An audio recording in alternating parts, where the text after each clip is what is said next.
హే everyone, ఈరోజు title చూసారు కదా, కోడి పులావ్.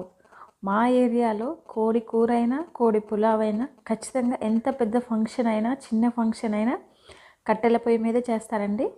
సో దీనికోసం పొయ్యి మీద ఒక గిన్నె పెట్టుకొని ఆ గిన్నెలో ఒక 3 స్పూన్స్ ఆయిల్ అండి.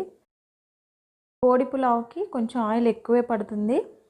సో గిన్నెలో ఆయిల్ వేసుకొని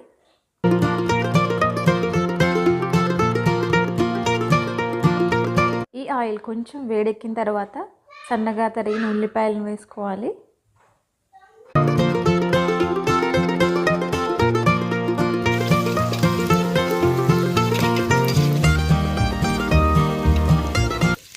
ఆనియన్స్ వేగేటప్పుడే పచ్చిమిర్చి వేసుకోవాలండి, సగానికి కట్ చేసినవి. ఇప్పుడు ఇందులోనే అల్లం వెల్లిపాయ పేస్ట్ వేసుకుంటున్నాము. ఇవన్నీ కూడా కొంచెం సేపు